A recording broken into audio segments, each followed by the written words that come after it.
If someone had told me that comfort food could also be healing food, I wouldn't have believed them. Because for most of my life, those two things felt like opposites. Comfort food was mac and cheese, pizza, warm cookies out of the oven. It was cheesy, gooey, starchy, and nostalgic. Healing food, on the other hand, was what I thought of as boring. Dry chicken breast, steamed broccoli, plain salads with lemon, maybe a green smoothie that tasted like grass and guilt. And when I tried to get healthy, I always felt like I had to leave comfort behind. That was the trade-off, right? If you want to feel better, you can't eat anything that actually tastes good. And if you want to eat food that comforts you, well, just accept that you'll feel bloated, sluggish, and guilty afterward. But over time, I started to challenge that belief. I started asking myself a new question. What if comfort isn't about sugar or cheese or childhood cravings? What if real comfort is about how food makes you feel, not just while you're eating it, but after? What if a meal can taste amazing, feel grounding, and still support your gut, your sleep, your mood, and your energy? And the more I explored that, the more I realized that comfort food doesn't have to be the enemy of healing. It can be the pathway to it. So in this episode, I want to take you through a full day of eating, a real 24 hours, where every meal is built with protein and fiber, but still feels like a warm hug. Nothing fancy, nothing restrictive, just food that feels good, tastes good, and helps your body work the way it was designed to.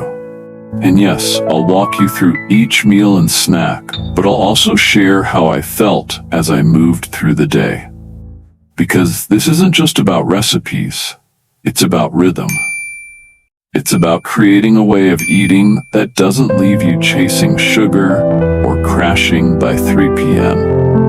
It's about building a day that supports you from the inside out. Let's start with the morning. I wake up around 6:30, and the first thing I do before reaching for coffee is drink a full glass of water with a pinch of sea salt and a squeeze of lemon.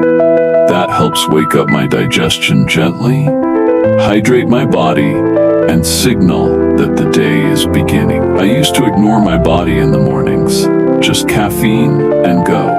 But now I treat that first hour as a foundation for the rest of the day. I breathe, I move a little, and then I eat. For breakfast, I want something warm, satisfying, and steady. One of my favorite go-tos is savory oats. I know that sounds weird if you're used to sweet oatmeal, but stick with me. I cook rolled oats in water with a pinch of sea salt, then stir in a spoonful of ground flax seeds and a splash of unsweetened almond milk to make it creamy. While that's cooking, I saute spinach, mushrooms, and a little garlic in olive oil, and then top the oats with those veggies, a soft-boiled egg, and a sprinkle of nutritional yeast. It's savory, umami, filling, and gives me around 20 grams of protein and over 10 grams of fiber. And more importantly, it keeps me full for hours. No blood sugar spike, no mid-morning snack attack. Just steady energy and a calm brain that's ready to start the day. As the morning moves on, I might have a coffee with a little almond milk around 9 or 10, but I wait until I've had real food first. That one habit, eating before caffeine, made a huge difference for me. It helps keep cortisol balanced and prevents that wired then tired crash that used to hit me every afternoon. By 11:30 or noon, I'm usually ready for lunch, and here's where I lean into something hearty but simple. One of my favorite lunch combos is a lentil and roasted vegetable bowl.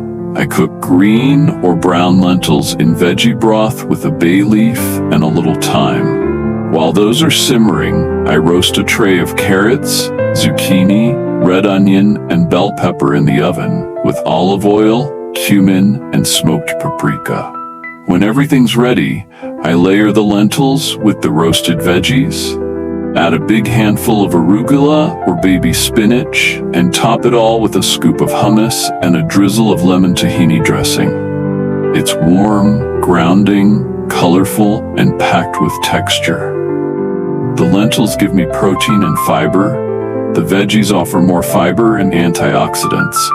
The hummus and tahini add healthy fat and flavor.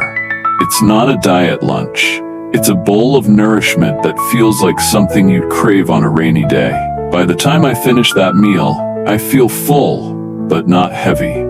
I have energy, but not jitters. And that feeling lasts. If I do want something later in the afternoon, I keep my snacks fiber-rich and protein-friendly. Maybe it's apple slices with almond butter, or a small bowl of roasted chickpeas with sea salt and paprika, or some full-fat Greek yogurt with a few raspberries and ground chia. These aren't snacks for the sake of snacking.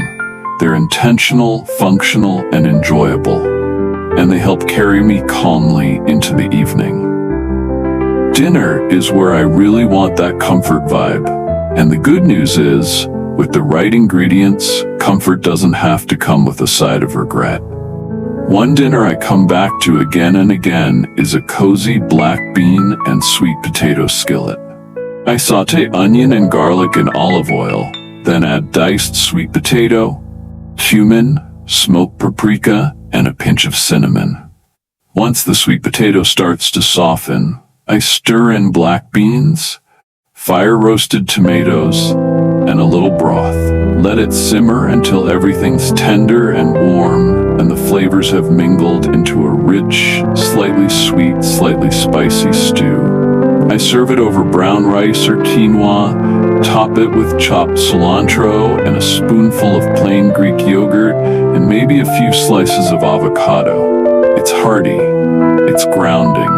It tastes like something you'd find in your grandma's kitchen, but it fuels you like a quiet superfood. I finish dinner feeling full, but not stuffed. And most importantly, I don't crave anything else. I don't go looking for dessert or wander into the kitchen an hour later. My body feels complete. And that to me is the true sign of a healing meal. It doesn't just fill your stomach, it quiets the need for more. After dinner, I usually take a short walk, nothing long, just a few blocks outside to help digestion and let my body settle before bed. That little ritual, a warm meal followed by movement and fresh air, has become one of the most underrated but powerful shifts in my routine. It's not about burning calories. It's about telling my nervous system that the day is winding down, that rest is near, and that I'm safe. Around 8 or 8:30, if I feel like a little something, I'll have what I call my sleepy time blend.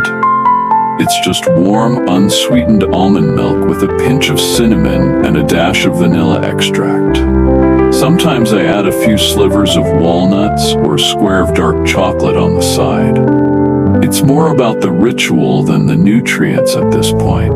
But even this small snack supports sleep with healthy fats, magnesium, and warmth that soothes. I don't always need it, but when I do, I enjoy it slowly, like a signal to my body that it's okay to let go now, that we've done enough for today.